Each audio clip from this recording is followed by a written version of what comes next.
There's something else I was going to ask you, and I don't remember what it was. Oh, well. If I think of it, I'll ask. Okay. Sure. You ready? Yep. All right.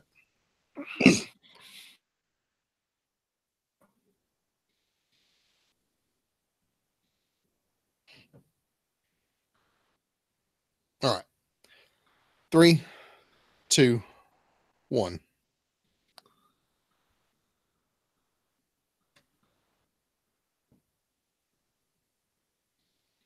Hey there, Marvel fans. Elektra is sick of dying. You put raisins into cookies. You just. We're going to start over. Then you buffered. Yeah, I don't know what you said. No, we're going to start over because you said raisins and then that was it. No, I said everything. You didn't hear it. I know. I like how it always likes to do this when we start recording. We're fine in the pre-show, and then we start recording, and all of a sudden, yeah, it just did it again. Just because it could, it just buffered some more. Is it you or me? I'm trucking along at 15 megabytes a second, which is the top speed.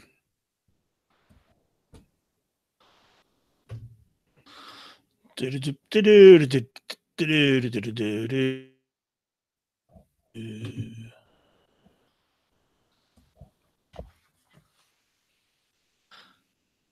used to make fun of me when I only got 15 a second.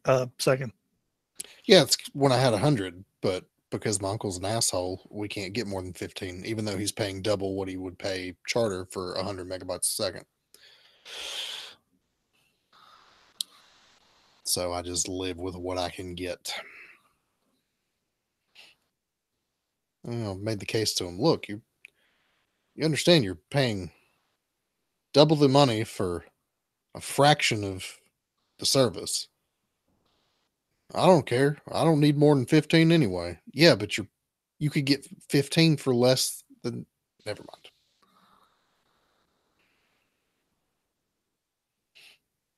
Problem maybe me. What's going on? Well, I got 12 coming down. It's not registering anything going up. It's thinking about it.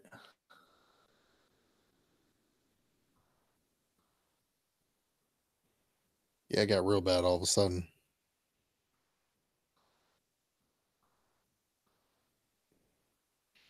Dude, seriously.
Auburn loses this game to Purdue, they're going to fire him. Fire who?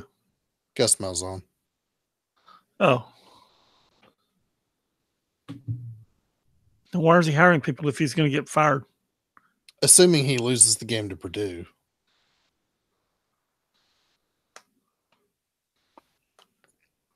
Because if you can't beat Purdue...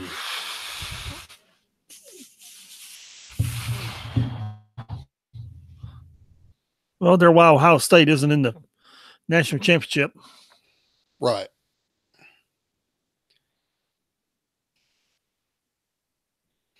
How you feeling about Oklahoma? I think they'll beat Oklahoma. Notre Dame will be more of a test for them. You think Notre Dame's going to beat Clemson? Maybe. That's the result I'm hoping for, but that's just because I like Notre Dame, and I really don't like Clemson. Ralph is pretty confident. Is he? Yeah. I don't know. I mean, Alabama's tripped over Oklahoma before, so.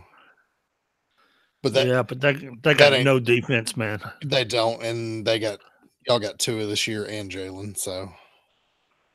I was watching Tua walk around Saturday night at the Heisman ceremony. He'll be fine by game time. I mean, he was walking without a boot at the ceremony without a limp. Yeah. I got 14 down and 1.5 up. Yeah, have I been buffering the whole time? Just a little bit. Not the whole time. In fact, just now. All right, let's give it a shot and see what happens. Okay. If not, we'll come back and do it tomorrow night. All right. 3, 2, 1.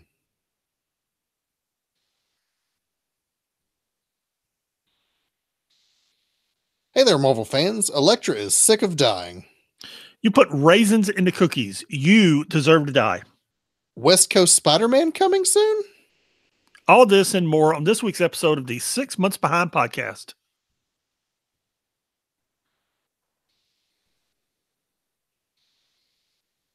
Three, 2, 1.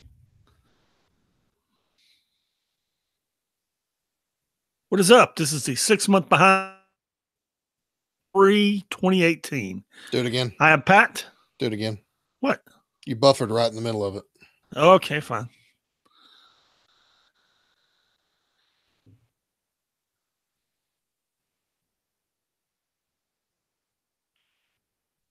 What is up? Well, you waited so long, I didn't think you were counting in. I was waiting for silence. From you or me? It helps when there's a break in the sound. It helps me with editing, so I know where things are. Okay, you're the one looking at Audacity. You got to count us in.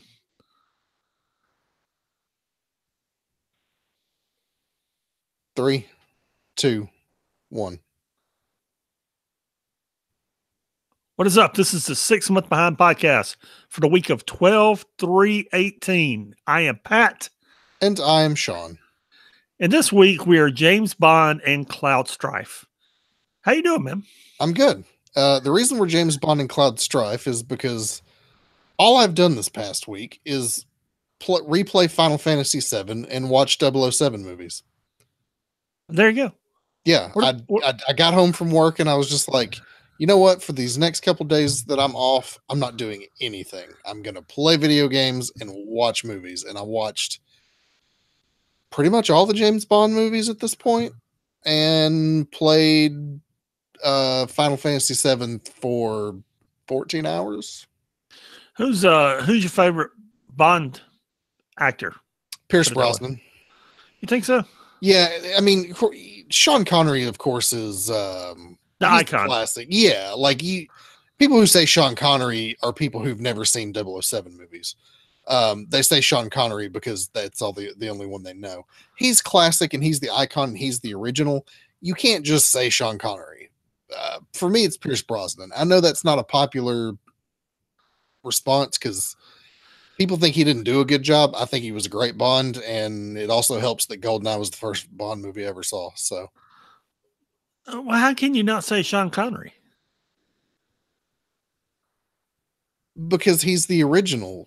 He's the original James Bond. Does that mean Peter Parker isn't the best Spider-Man because he's the original? No, but it's like saying that Tobey Maguire's the best Spider-Man because he's the original. Well, Tobey Maguire sucked. That's not the case. Connery didn't suck. I agree. No, I mean, if he's legitimately your favorite your favorite 007, then fine. But I don't know. I mean, whatever your preference is, man. I ain't here to judge. It's in the late 60s, early 70s. They did Diamonds Are Forever, Live and Let Die, and there was 2 or 3 other movies.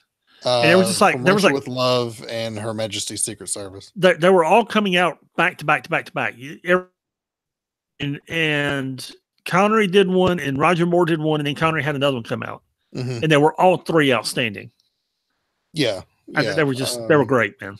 Yeah, I watched them all this week. Watched every one. And that one Roger Moore is actually the only Roger Moore that I like. The rest of them I thought got kind of cheesy. From Russia with Love isn't bad. It's long. It's long, but it's got Barbara Bach in it, so it does. It's long and it has some scenes that kind of don't really serve the plot, and I'm just like, but whatever. I actually watched the most recent one yesterday. Skyfall? I had not. No, Spectre. Skyfall was good. Spectre was good too. That's the one with Batista in it. Is Spectre the most recent one? Anyway, the one with Batista in it is really good, and it's got the guy with what's his name? Christopher Waltz, who was in Inglourious Bastards. He plays the main villain, and he's really good. Other than that, I have not enjoyed what's his name's movies. Daniel Craig. Daniel Craig, yeah. All of his have been, in my opinion, pretty bad up until Skyfall and this most recent one. Yeah, they were all right. I mean, he's better than Timothy Dalton. Yeah, I think everybody can agree Timothy Dalton's the worst Bond. Yeah. Except for George Lazenby. Everybody forgets George Lazenby, rightly so. Well, there's a reason he only made one. Yeah. Yeah. So I'm updating the website this week, or I'm trying to update the website this week. Mm-hmm. And I don't like it when people complain when your favorite app or your favorite piece of technology is overhauled, but I'm going to do it anyway. And I know you have to change things to have improvement, but literally I go into Bluehost to update our website and I can't figure out how to operate it. So when you've changed it so massively that I'm going to have to go back and watch tutorials to figure out what I'm doing, maybe you overhauled it just a little bit too much. You know, maybe you overdid it just a little bit. Yeah, that's a bit much. I mean, if it's so different that you don't even know how to use the website anymore, that's too much. Yeah, I'm sure it's not as complicated as it seemed to be, but understand all I'm basically doing is copying and pasting. And then Bluehost takes it, converts it to HTML, puts it on our website. Okay. So I'm trying to copy and paste the latest alternate covers last night, and I couldn't do it because it had become so complicated. I'm just like, really? This shouldn't be this hard. I mean, I looked at it and I'm like, oh, they got to update. Okay. And then I start trying to maneuver around on the screen that I've been using for years now, and it just didn't want to cooperate. That's fun. That was great fun. Yeah. I love when technology doesn't want to cooperate. Kind of like the Marvel app likes to do sometimes. You know, I spent like a day where it wouldn't open books for me. Logged out, logged back in. Plenty. You know, just I think it was Saturday. Just didn't want to open any books for me. It's like, no, you don't get to read today. Yeah. You're talking about people complaining about progress. You know, they're rebuilding the interstate system here in and around Birmingham. Specifically in the downtown Birmingham area. And for years, people complained about the interstates in the downtown Birmingham area. So the city finally decided they were going to redo them all. Now those same people are complaining about being inconvenienced by the construction of them redoing all the interstates. The problem with Birmingham is there's a giant mountain on one side of it. It's not a mountain, but that mountain's made of iron, literally. Yeah, that's why Birmingham exists. And it's hard to get through and over. So you have an east-west interstate, you have a north-south interstate, you have a south loop because they never got around to building the north loop, and you have another major thoroughfare going south in Highway 280. Yeah. And that's it. That's the only ways to go north and south and east and west in Birmingham. Yeah. You can go down First Avenue North, you can go down Highway 31, but they're bigger clusters than everything else is. Right. And then about 25 years ago, everybody started moving south of Birmingham, which, by the way, is south of the mountain. So now those two major arteries, which are Interstate 65 and Highway 280, are the only two ways to get south of Birmingham. And it's just a giant cluster. Yeah. And the problem is that they didn't plan on expansion or growth when they built the interstate in the first place years and years ago. So detouring all this traffic is a nightmare. And everybody's complaining about it. And I'm like, I understand it's a nightmare. I drive every Wednesday night for Dungeons and Dragons. I drive from here, which is the east part of Birmingham, to the west side of Birmingham every week. And I'm gonna have to find an alternate route. I just am. So I'm inconvenienced by it, but I understand that sometimes our lives have to be disrupted in the sake of progress. And all these people just don't care. Take the back roads up through Jeff State and Garndale, and you'll get there. Yeah, I'm gonna go Carson Road. Yeah, Carson Road. There it is. Hit 65 and go east or west that way. Anyway, this has been your traffic lesson for how to drive around Birmingham, Alabama. Yes. If you want to email us about how you navigate your hometown, you can email us at 6monthsbehind@gmail.com. That's the number 6 months behind at gmail.com. The website has not been updated recently because I've got to find time to watch Bluehost tutorials. So when it's updated, you can go to www.6monthsbehind.com and see it. I may have actually posted the page I was working on last night, but it was a cluster and it's like everywhere. I mean, it's just, but I may have posted it anyway, just to, gave it the middle finger and shoved it up there. There you go. Yeah. Cool. Yeah. Dude. So we discussed spoilers on this show. We're going to talk about Spider-Man number 800 here in a minute. And it's 80 pages. So if you haven't read that and the other books that came out this week, pause here, come back. We'll still be here. We'll probably still be talking about Spider-Man number 800. Yes. So yeah, you've been warned. Yeah. And I have a story that I'm sitting on, and I'm trying not to talk to you about it. I don't want to ruin Uncanny X-Men for you, but it's at some point I'm probably going to slip up and say it. So again, you've been warned, and I when I slip up and say it, you've been warned many times. So come back in 6 months if you don't want to know about those spoilers. Or actually, they haven't even come out yet, so probably 8 months. Our first book this week is Infinity Countdown Captain Marvel #1. This was pretty cool. Did you read this? I did. It was actually better than I anticipated. Me too. I thought it was going to be another filler book, and instead it's I'm trying to remember her name. Carol Danvers. Carol Danvers. Thank you. Anyway, I kept thinking Kamala. That's Miss Marvel.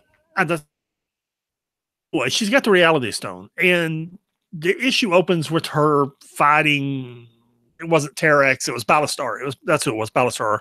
And she had destroyed half of Manhattan again. And she was like, there's got to be a better way to do this. So she took the Reality Stone and started looking at different realities and talking to different Captain Marvels.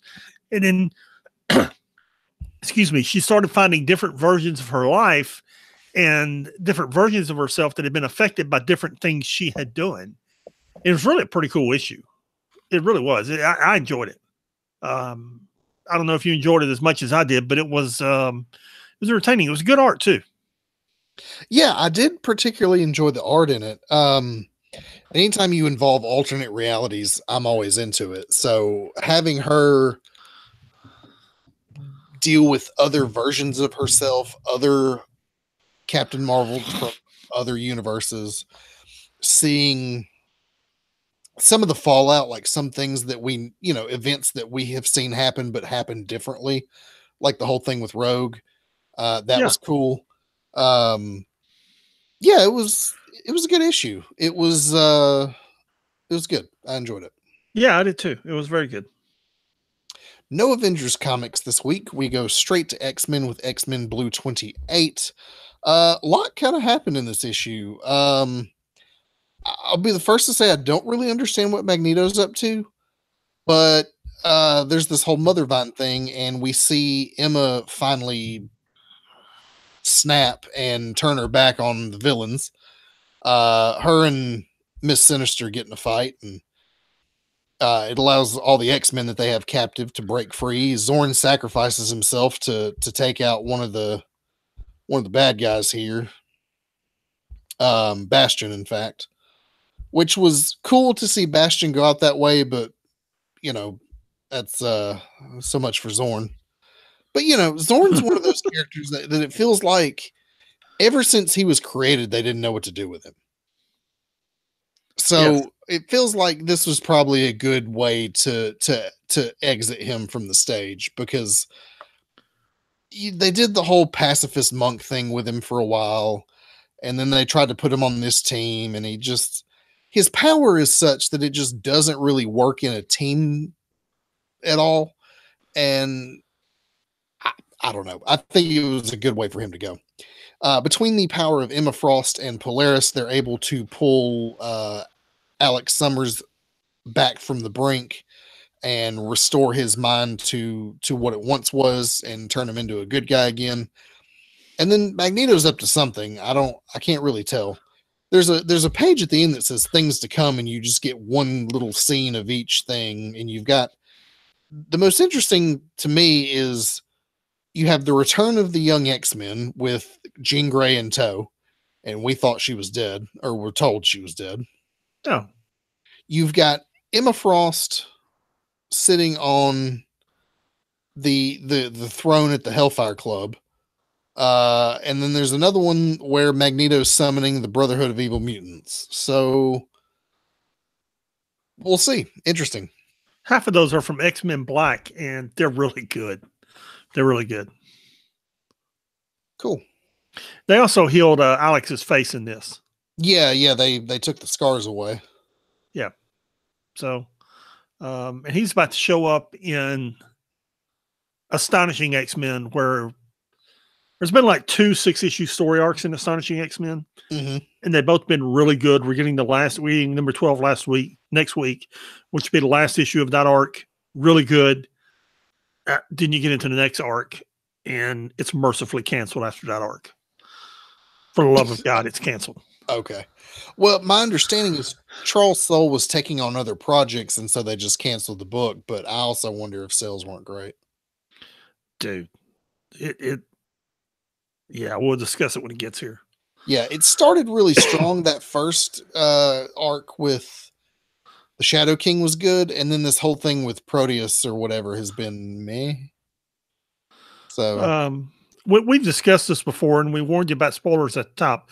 That's Professor X. Okay, he's not going anywhere. Yeah. He's going to be around a while in that body. So we'll see how that goes. Next, we have X-Men Red Annual #1. This was good. This was very good. It was about Jean Grey's return to the X-Men when she rose from the dead. When she saw everyone, first encountered everyone, and her reactions to them and their reactions to her. It was really good. There's some great scenes in there with Gabby. She goes to see Laura Kinney, and Gabby's like, "Oh my God, you're Jean Grey. You're the Jean Grey. We didn't roll out the welcome mat. There's not trumpets." Anyway. Yeah. What number am I thinking of? Yeah, she kept making her think of numbers in her head. It was pretty funny.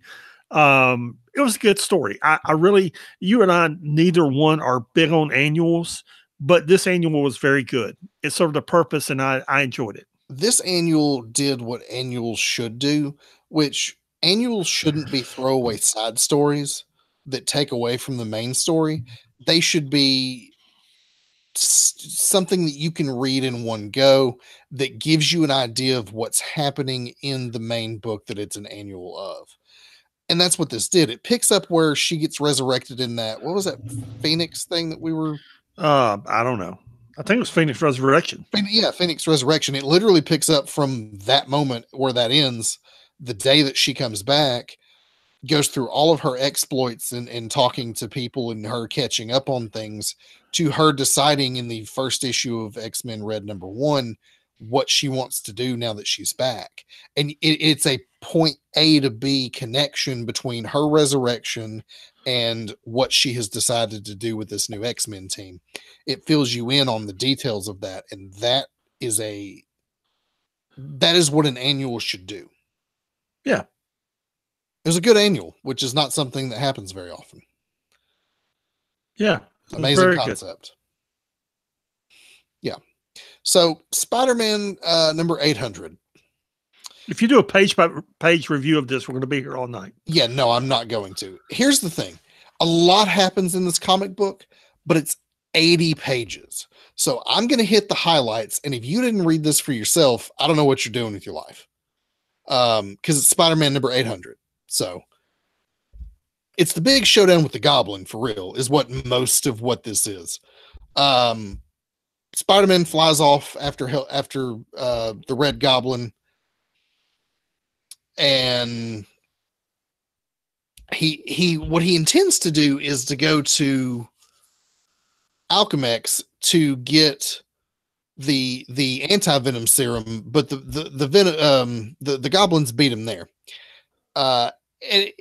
Goblins basically tells him, hey, I'm going to go after your family. So he's going after Mary Jane. He's going after Aunt May. He actually sends the little kid after Aunt May. It's disturbing.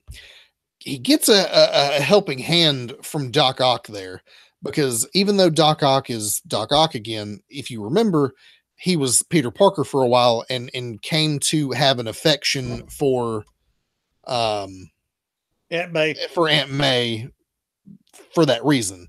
So Doc Ock saves the day there. Red Goblin goes after Mary Jane. Eddie Brock and the Venom symbiote help him out.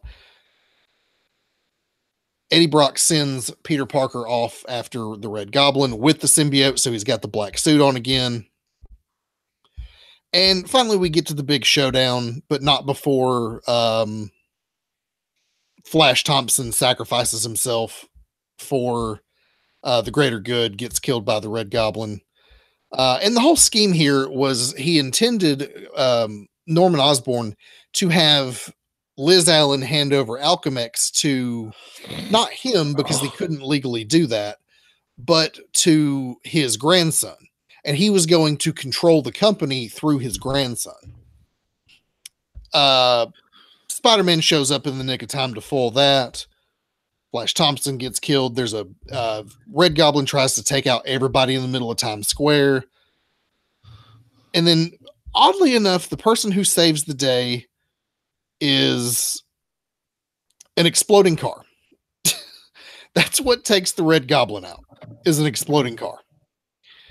And then, of course, J. Jonah Jameson shows up and ruins everything. But we have a conclusion here. Norman Osborn gets taken out of the picture. They have a funeral for Flash Thompson. It's a really nice send-off. And you have Spider-Man swinging off into the city, hey, thanks, goodbye. You get to see all the variant covers at the end. And then the next issue is going to be number 801, which is Dan Slott's final issue in his, decade-long run on Spider-Man? Yes. But we're not done. If you go all the way to the end, we have what is essentially an after the credits scene. We're in San Francisco. We're at the Horizon University, and Max is showing a new professor around. And you don't see him for the first page or two, but he's introducing him to everyone on campus. And at the end, we find out it's Doc Ock, and he intends to become the superior Spider-Man again. So West Coast Spider-Man coming at you soon, probably. And we know there's a superior Spider-Man in the February solicits. Yeah. So yeah, looks like that's going to be a thing, which is a thing I've wanted for a while. Yeah. Anyway, it was a really good issue. I would highly suggest you read it. It compiles the artists from multiple runs of Spider-Man, some of the bigger uh, Spider-Man artists over the years. So it's a really good book. I'm short selling it a bit because it's 80 pages and we don't have time to discuss each one of them. But It's 80 pages, and it touched on a lot of things that occurred throughout Dan Slott's run. It touched on Peter Parker and Mary Jane, and I think I think they're going to rekindle that at some point. And he basically alluded to it here. You know that he called her the love of his life. He does a lot with the symbiotes, which is pretty cool, which he's done with the last few years, including Spider-Man putting on the Venom black costume again, which was pretty cool. He involves almost every character who's been in his Spider-Man run. It was really good, man. It was a very good story. Yeah, a lot of times, go ahead. A lot of times with these 80-page books, they kind of drag. Even that Deadpool conclusion was really good, kind of drug into places, and this doesn't. I mean, it's really paced well. Yeah, and I mean it was Dan Slott's really the one who made Flash Thompson into the modern Flash Thompson that he is now. And, he gave him a send off. Yes, he killed his character, but it was a heroic death for a heroic character.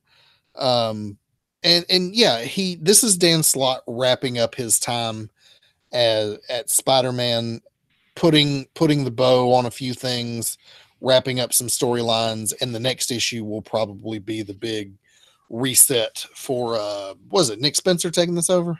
Yes. Okay, so prepare for Spider-Man to be awful. I've read a couple of the issues. They're pretty good. Are they? I hope so.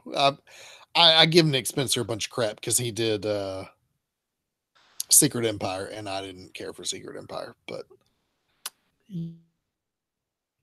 he did a good job telling that story. Now, you may not have agreed with the story, but he did a good job telling it. So okay, we'll discuss that another time. We discussed it ad nauseum. Go find it in the archives.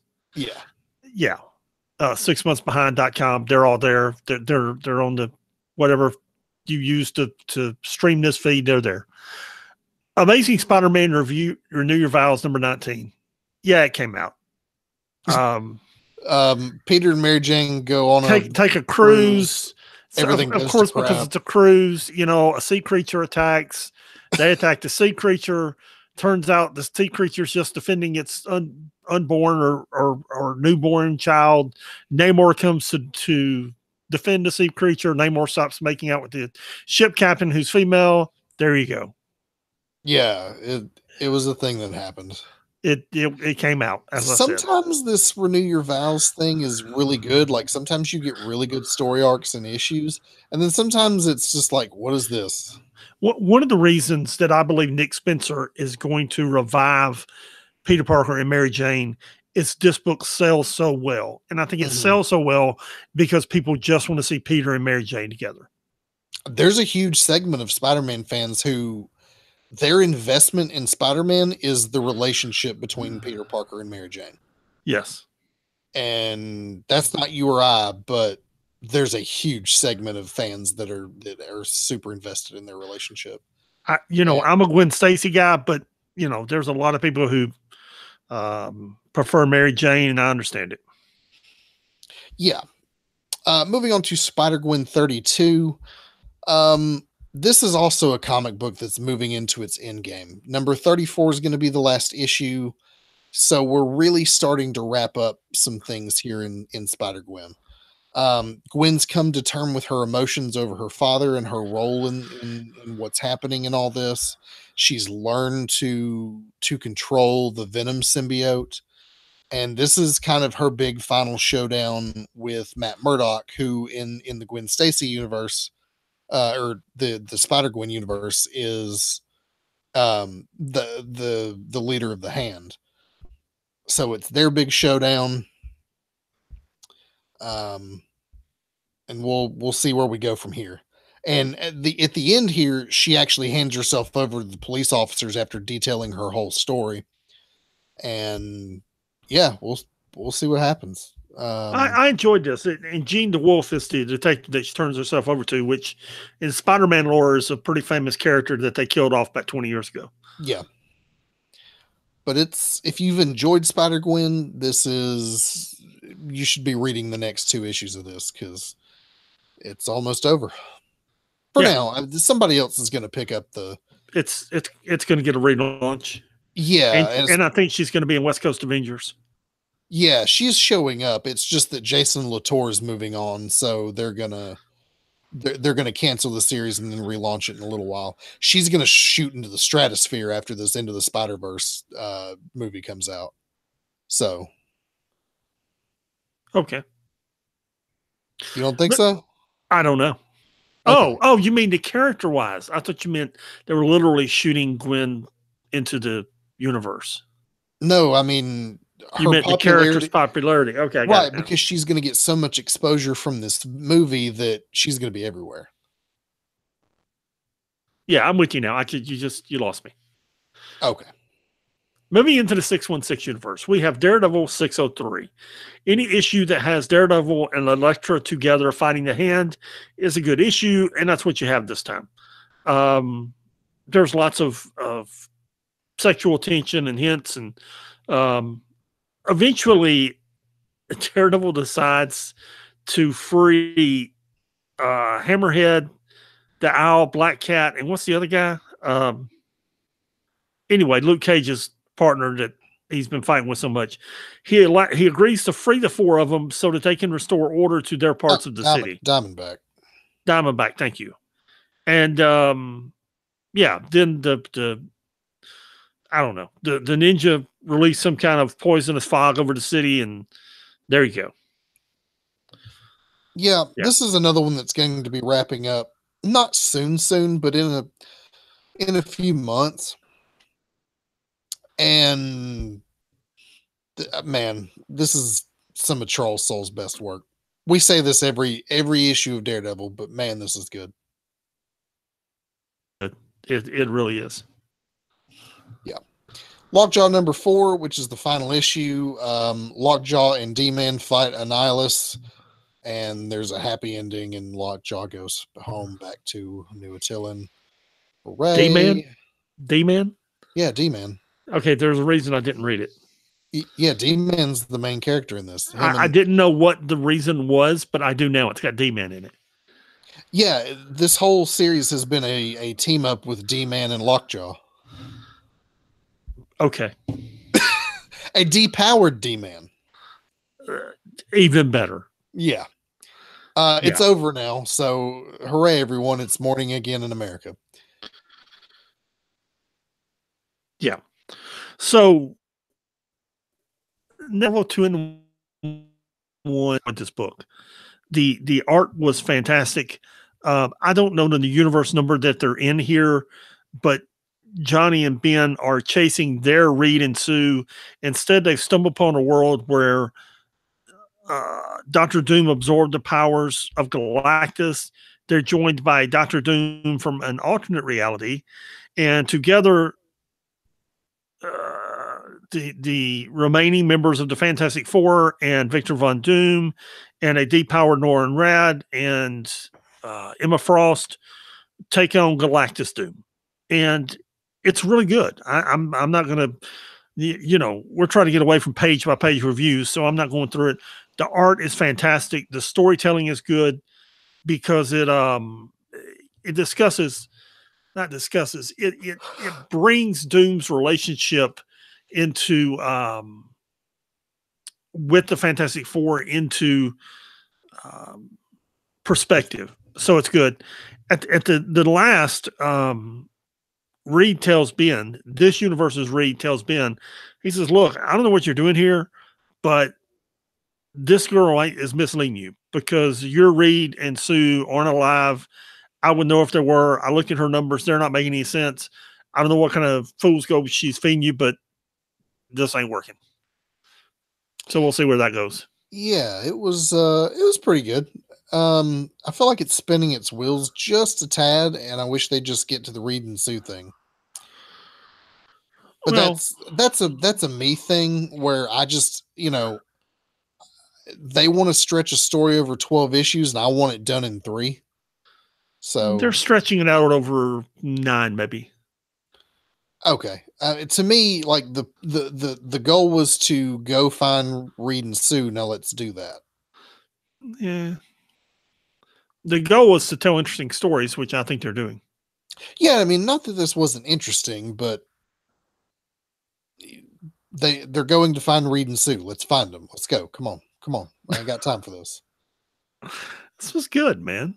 You can tell I'm not a very patient person. This may be my book of the week. I mean, this was good. It was okay. Let me tell you, Miss Marvel number 30. Pat, I know how much you enjoy teenage drama in your I know you really took a dump on this book last month. Did I? You really did, yes. I don't remember that. Let me tell you, I know you really enjoyed teenage drama in your comics, so I'm surprised this isn't your number 1 book this week. Because this is 24 pages of teenage drama. The drama between Kamala Khan and Red Dagger, between Kamala Khan and her buddy Bruno, between Bruno and Mikey or Michael or whatever her name is, between the new popular girl who turns out to be the supervillain that Kamala fought a few months ago. I mean, the thing literally ends at a high school dance. It has to end at a high school dance with somebody kissing someone. Yes, multiple people kissing each other after defeating the villain. Yeah. Dude, no. Yeah, that's it's not for me, man. Really? I thought you really liked teenage drama. No? I tell you what, if you did, I have in a couple of alternate reality books. What's her name? Kamala what? Khan. That's what I thought, but I was thinking the Wrath of Khan, and I had this picture of Deuter in my mind. Anyway, I was thinking Kamala Khan. We've seen some alternate versions of her, specifically that one that's appearing in Exiles. The one where the Exiles, thank you, that's appearing in Exiles. And there was the Kamala Khan that's president that was in All New Wolverine recently. Mm-hmm. I've enjoyed those Kamala Khans. This Kamala Khan that's a teenager, and it's all about, who's in love with who and this and that. I do. I read the Spider-Man books of the 60s. That's all the teenage drama I ever need in my life. I understand. Anyway, Bruno decides that he's staying. He's not going to go back to Wakanda. That Red Dagger's going back to I forget where he's from, Pakistan. It's a region in Pakistan, but I can't remember what it is. It's just Pakistan. So there's this like love triangle thing happening between Kamala and Bruno and Mike, and oh my god, yeah, we'll see what happens. Yeah. You're a Deadpool came out, number 5. Hooray! Do you care? It's the last issue. That's what I care about. Okay. Punisher 225. So that was really good. It was really good. So here's the thing is excuse me. Frank Castle is gone rogue with the War Machine armor. He was initially sanctioned by Nick Fury to go take out a dictator who had a nuclear weapon. He did that, almost caused a nuclear war. And when he came back, he wouldn't relinquish the armor. So now all the heroes are after him. That's one reason why the heroes are after him. Another is that Carol Danvers is really mad that he's essentially wearing Rhodey's body because he was War Machine. That really makes her mad. The third is that during Secret Empire, he sided with Hydra, and that's just something they can't forgive. So this whole issue is the heroes confronting him. Frank gets away, and he's running through the city while being chased by all the heroes, evading them, keeping 1 and 2 and 3 steps ahead of all the superheroes, while also killing all of the bad guys that he feels he needs to kill. In fact, there's a scene where he finds a bunch of AIM scientists, and he needs somebody to fix some things that are wrong with his suit. So he's got them all down on their knees, and he says, "What did you major in?" Biology, blam, blows his head off. What'd you major in? Chemistry, blam, blows his head off. No, he just keeps going until he finds somebody that's majored in robotics. And yeah, man, Frank wants to. Nick Fury confronts him here at the end of the comic, and Frank wants to make this right. He wants to fix what he did when he was with Hydra. And Nick tells him, look, you don't know where any of those people are, and the best thing you can do is either let the heroes kill you or just hand yourself over. And I think Frank Castle's going after Baron Zemo and all the others. I think that's what he's going to do. I think he's going after the people who were the Hydra leaders that basically deceived him. Yeah, I think that's what he plans on doing. There's a couple of pages of dialogue here between he and Nick Fury, where Nick Fury discusses the decisions that he and leaders make on a daily basis. It's pretty entertaining. It is. It is. It's like, I gave you the War Machine armor, hoping it would turn out right.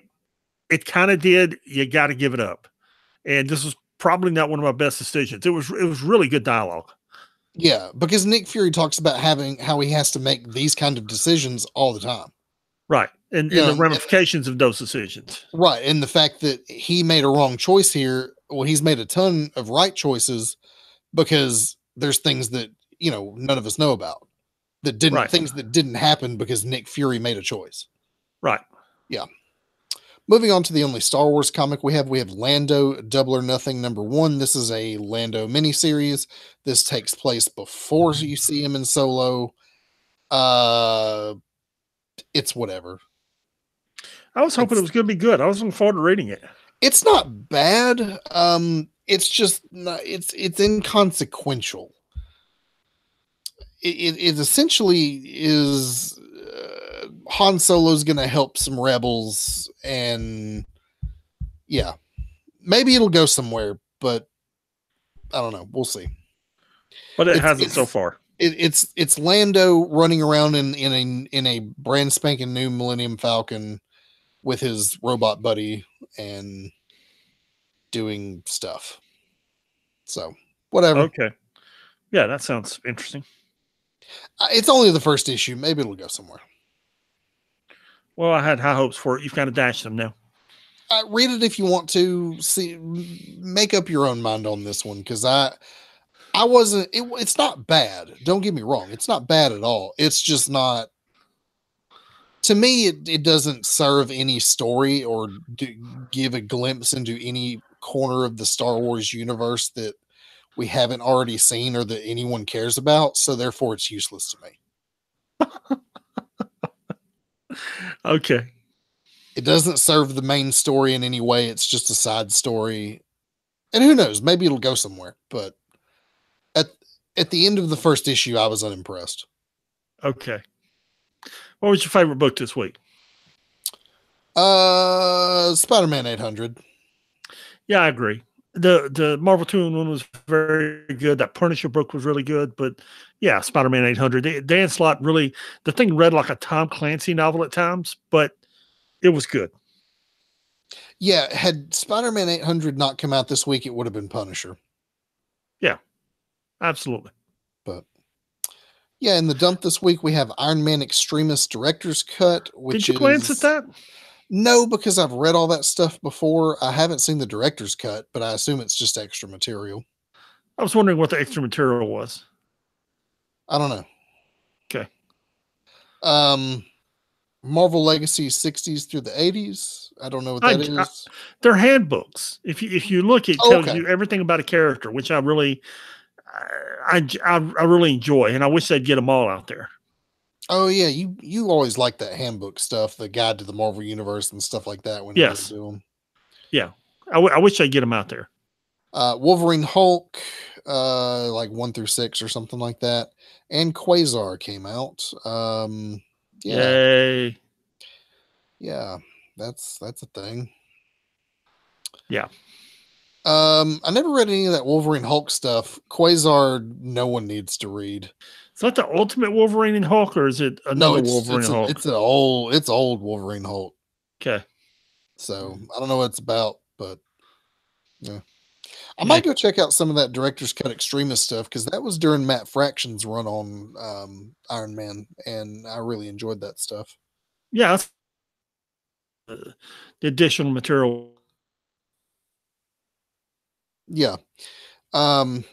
Anyway, that will pretty much do it for us this week. If you guys want to get in touch with us, you can email us at 6monthsbehind@gmail.com. That's the number 6monthsbehind@gmail.com.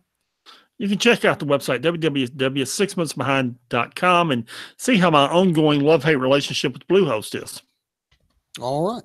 Well, Pat, do you have some wisdom to impart to us before we go? I like lone walks, especially when they're talking about people who annoy me. I would agree with that. Yes. But if everybody took a long walk, that'd be a long walk. Where would they all walk to? And As then I'd long be as the they only walked away from me, I wouldn't care. Then I'd be the only person left on the planet.